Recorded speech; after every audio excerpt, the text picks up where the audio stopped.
tous et bienvenue sur ConfTube pour cette première vidéo d'urologie. Aujourd'hui, on va s'intéresser à l'item 311 sur les tumeurs de vessie.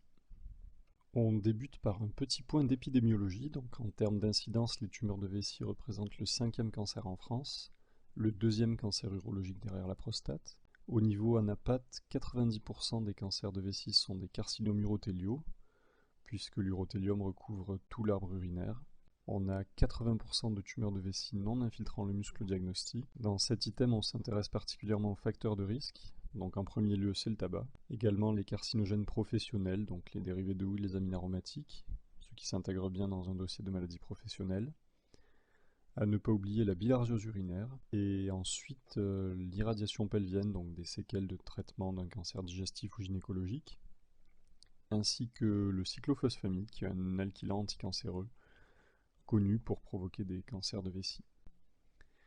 Au niveau anapathe, donc 80% de tumeurs de vessie non infiltrant le muscle, c'est-à-dire atteignant soit l'épithélium seul, soit l'épithélium et le chorion, classé de TA pour l'épithélium à T1 pour l'épithélium et le chorion dans la classification TNM, et dont le risque principal est la récidive, et plus minoritairement l'évolution vers une tumeur de vessie infiltrant le muscle, donc qui représente 20% des tumeurs de vessie au diagnostic, avec une atteinte, comme son nom l'indique, de la musculeuse, classée au niveau de la classification TNM, T2 et au-delà, et dont le risque principal est la dissémination systémique. La présentation clinique, c'est essentiellement une hématurie macroscopique. On peut aussi retrouver des signes irritatifs à type de pollakiurie, d'impériosité, qui nécessitent de réaliser en premier lieu un ECBU pour éliminer une infection urinaire avant de pousser les investigations. Également des infections urinaires à répétition, et si la maladie est trop avancée, on peut retrouver des douleurs pelviennes ou lombaires, des douleurs osseuses, une altération de l'état général. Le collège insiste sur l'importance d'un examen clinique complet, notamment les touchés pelviens à la recherche d'un blindage.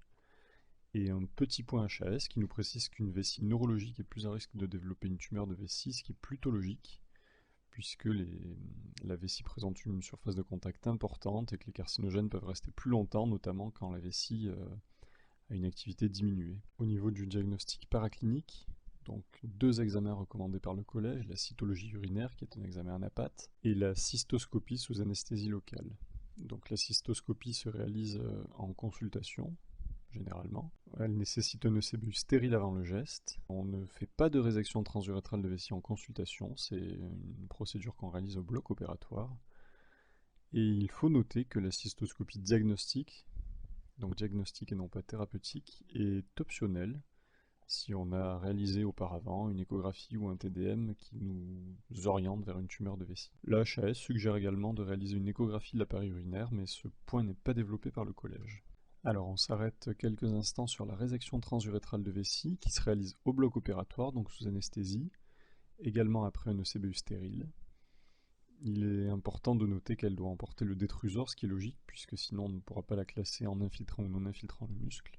La HAS précise également qu'il faut la renouveler à 4 à 6 semaines si on retrouve une tumeur de vessie non infiltrant le muscle de haut grade ou multifocale, ou si la résection est incomplète. Et il faut également retenir que si le stade est supérieur à T2, on ne peut pas réaliser de stadification sans la pièce opératoire, donc pas sur une résection transurétrale de vessie simple. Pour le bilan d'extension, retenez des choses simples, un uro-TDM dans le cas d'une tumeur de vessie non infiltrant le muscle, et si on a une atteinte de la musculeuse, on fait un bilan un peu plus complet avec un TDM thoraco-abdominopelvien injecté ainsi qu'un temps tardif urinaire, plus ou moins scintigraphie osseuse. On peut aller également à l'IRM, uro-IRM ou abdominopelvienne si on a une contre-indication à l'injection de produits de contraste iodés. En ce qui concerne le traitement, donc on débute par les tumeurs de vessie non infiltrant le muscle. Le premier temps thérapeutique, c'est la résection transurétrale de vessie, qui permet l'exérèse de la lésion primitive. Ensuite, on va réaliser des instillations endovésicales. Donc pour cela, on dispose de 2 produits. La mitomycine C, qui est une chimiothérapie que l'on peut administrer en post-opératoire ou en adjuvant, et le BCG, qui est une immunothérapie et qui est réservée aux thérapies adjuvantes. Ensuite, on fonctionne suivant une gradation en 3 niveaux de risque. Donc un risque faible, un risque intermédiaire et un risque élevé. En cas de risque faible, on fait une instillation post-opératoire précoce de mitomycine C, mais pas de thérapie adjuvante. En cas de risque intermédiaire, on peut faire de la mitomycine C si on est devant une première tumeur unique, quelle que soit sa taille, et ensuite on réalisera une thérapie adjuvante à base soit de mitomycine C, soit de BCG, sachant que la HAS nous précise qu'elle doit être réalisée après cicatrisation vésicale, donc 4 à 6 semaines, et sur une durée de 8 semaines. En cas de risque élevé, on ne fait pas de post-opératoire précoce de mitomycine C, mais par contre on fait une thérapie adjuvante par BCG, qu'on poursuit en traitement d'entretien donc au-delà des 8 semaines. Il faut noter que le guide de la HAS préconise des instillations post-opératoires précoces de mitomycine C, quel que soit le risque, après la résection transurétrale de vessie. Mais cette nuance n'est pas abordée par le collège des enseignants d'urologie. Une petite diapo bonus à propos de la gradation du risque en 3 niveaux, faible, intermédiaire ou élevé de la HAS. Une autre diapo bonus sur la classification TNM du cancer de la vessie, qui n'est pas stricto sensu une de celles à connaître par cœur pour le CN, mais je vous conseille au moins de retenir quelques nuances, comme celle qui permet de différencier la tumeur de vessie non infiltrant le muscle, classée TA ou T1, de la tumeur de vessie infiltrant le muscle, classée T2 ou au-delà. Pour les tumeurs de vessie infiltrant le muscle, donc si on n'a pas d'atteinte systémique, le traitement repose sur la chirurgie, la cystoprostatectomie chez l'homme ou la pelvectomie antérieure chez la femme, toujours associé à un curage iléobturateur bilatéral, auquel on peut adjoindre soit une stomie, soit une cystoplastie, ainsi qu'une chimiothérapie néoadjuvante ou adjuvante. Il faut juste noter que si le patient refuse la chimiothérapie, on peut lui proposer une radiochimiothérapie post-résection transurétrale de vessie. Par contre, en cas d'atteinte métastatique, on réalise une chimiothérapie à base de cisplatine et on la fait suivre à 2 mois par un TDM de contrôle. Une petite diapo bonus sur les sels de platine. Donc les sels de platine qui appartiennent aux alkylants, dans lesquels on retrouve la cyclophosphamide, que l'on a vu précédemment comme étant responsable de cancer de vessie.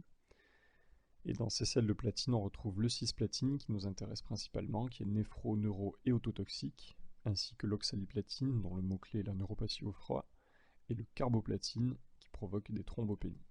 En ce qui concerne l'évolution de la pathologie, donc on débute par les effets secondaires des traitements, la mitomycine C qui provoque des cystites ou des allergies cutanées en cas de contact avec le produit, le BCG qui provoque fréquemment des signes irritatifs, plus rarement une BCGite avec un tableau plus général, un rash cutané, une fièvre, des arthralgies, ou exceptionnellement des tableaux plus sévères comme une CIVD ou un SDRA. La tumeur de vessie non infiltrant le muscle est sujette à récidive essentiellement, ou à une évolution vers une tumeur de vessie infiltrant le muscle, cette dernière provoquant essentiellement des métastases, ce qui nous donne un taux de survie de 50% à 5 ans. Au niveau de la surveillance, retenez des choses simples, donc pour les tumeurs de vessie non infiltrant le muscle, le collège recommande des cystoscopies et des cytologies régulières, ainsi qu'un uro-TDM tous les 2 ans pour rechercher une atteinte du haut appareil. En cas de tumeur de vessie infiltrant le muscle, la surveillance repose sur un TDM thoraco-abdominopelvien.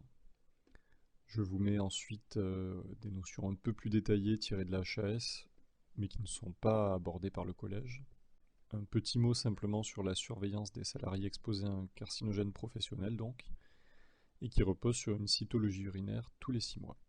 Les sources qui m'ont permis de réaliser ce petit topo, donc premièrement le site urofrance.org, ainsi que le guide de la HAS sur le cancer de la vessie, sans oublier l'excellent Collège des enseignants d'urologie, aux éditions Masson.